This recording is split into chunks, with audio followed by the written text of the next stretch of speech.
Nowadays, we are seeing a very painful and hurting phenomenon in relationships. That is, someone whom you were very close to, emotionally intimate, or even dating suddenly disappears. This phenomenon is called as ghosting. आप किसी के साथ बहुत ही अच्छे relationship में थे, close relationship में थे, और आपको अचानक पता चलता है कि उस व्यक्ति ने आपको सोशल मीडिया से ब्लॉक कर दिया, आपका फोन वो रिसीव नहीं कर रहा, और कभी कभी उसने अपना नंबर तक बदल लिया, आपको सब जगह से, फेसबुक से, इंस्टाग्राम से, आपके व्हाट्सएप से, सब जगह से वो डिसअपियर हो गया. Friends, I am Dr. Chinu Agrawal, a psychologist and a relationship consultant. This phenomenon can be so painful, just like physical pain for the person who has been ghosted. ये पूरी तरह से सेल्फ एस्टीम को खत्म करने वाला एक rejecting behaviour हो सकता है. ऐसे में हमारा दिल पूरी तरह से टूट जाता है, कहीं भी मन नहीं लगता, हम डिप्रेस्ड फील करते हैं, व्यक्ति को परस्यू करने लगते हैं, हर जगह उसे ढूंढने लगते हैं, दूसरे नंबरों से कॉल करने लगते हैं, किसी मीडिएटर्स को या कॉमन फ्रेंड्स को हम कहते हैं उसके टच में हमें लेकर आए वापस से, और कहीं भी अगर सफलता नहीं मिलती तो हम कभी कभी इतने ज्यादा डिस्टर्ब्ड हो जाते हैं कि हम सुसाइड के बारे में भी सोचने लगते हैं. ये जो घोस्टिंग का फिनोमिना है, इसको समझने के लिए सबसे पहले ये देखते हैं कि जो व्यक्ति घोस्ट करता है वो क्यों करता है. एक तो ये क्लियर है ही कि वो मैनिपुलेटिव हो सकता है. He was not in a serious relationship with you और वो आपके साथ टाइम पास कर रहा था. पर हमेशा ऐसा नहीं होता. कभी कभी घोस्टिंग करने वाले व्यक्ति की खुद की सेल्फ एस्टीम भी बहुत लो होती है, और वो इसलिए अचानक गायब हो जाता है क्योंकि उसको डर लगता है कि वो आपके लायक नहीं है. एक और कारण ये हो सकता है कि वो इनसिक्योर अटैचमेंट स्टाइल से आया है और उसको इस रिलेशनशिप में सिक्योरिटी नहीं मिलने की वजह से वो खुद परेशान रहा है. तीसरा कारण ये हो सकता है कि वो फॉर्मली ब्रेकअप करना चाहता है पर उसके अंदर हिम्मत नहीं थी, वो आपको हर्ट नहीं करना चाहता था, या उसको ये लगा हो कि अगर वो फॉर्मली ब्रेकअप करेंगे तो आप उनको रिलेशनशिप में रहने के लिए बाध्य करेंगे. कभी कभी ये भी हो सकता है कि उनको ये लगता हो कि ये रिलेशनशिप आगे चल के एक ट्रबल में कन्वर्ट होने वाली है उनके खुद के लिए, और वो इस रिलेशनशिप को एक थ्रेट मानने लगे हो और उनको सबसे आसान रास्ता ये दिखा हो कि हम इससे गायब हो जाए.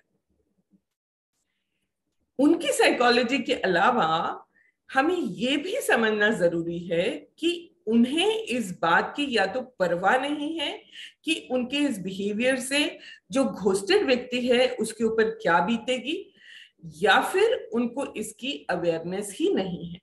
उनको ये पता ही नहीं है कि इस बिहेवियर से सामने वाले का पूरी तरह से इमोशनल हेल्थ खत्म हो सकता है.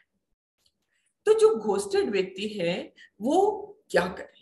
वो बहुत ज्यादा परेशान है मानसिक रूप से, भावनात्मक रूप से, और अपने शरीर को भी वो हार्म पहुंचाना चाहता है.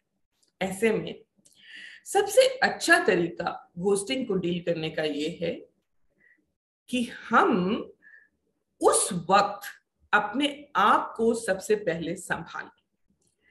घोस्टिंग करने वाले व्यक्ति के बारे में सोचने से पहले अपने बारे में सोचें, और ये सोचें इसके दो ही आगे चल के फ्यूचर कॉन्सिक्वेंसेस है. एक, या तो वो व्यक्ति वापस आएगा, दो, वो व्यक्ति कभी वापस नहीं आएगा. दोनों ही स्थितियों में हमें इंतजार नहीं करना है, ना ही सामने वाले को परस्यू करना है. अगर वो आपके पास वापस आता है तो आप ये जरूर ध्यान रखें कि इस बार आप पूरी कंडीशंस पहले ही चर्चा कर लें, whether you would like to continue this relationship with this person further or not.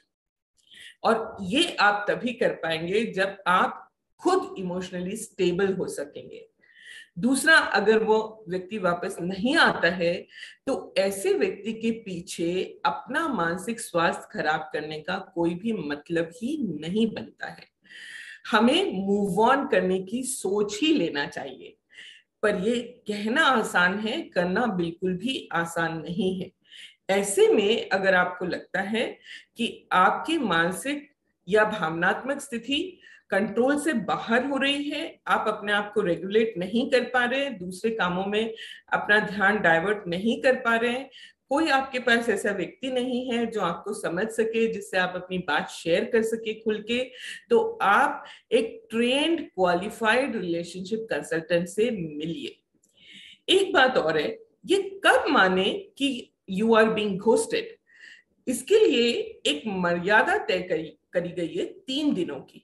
अगर 3 दिन तक सामने वाले व्यक्ति ने आपके मैसेज या कॉल का जवाब नहीं दिया और आपको ये पता चल गया कि यू हैव बीन ब्लॉक्ड, तो you should consider yourself ghosted. अगर 3 दिन के अंदर कोई जेन्युइन एक्सप्लेनेशन के साथ वो वापस आ जाता है तो मे बी कुछ ऐसे सर्कमस्टांसेस भी रहे हो सकते हैं, पर अपने मानसिक स्वास्थ्य की रिस्पॉन्सिबिलिटी आपकी खुद की है। Thank you so much.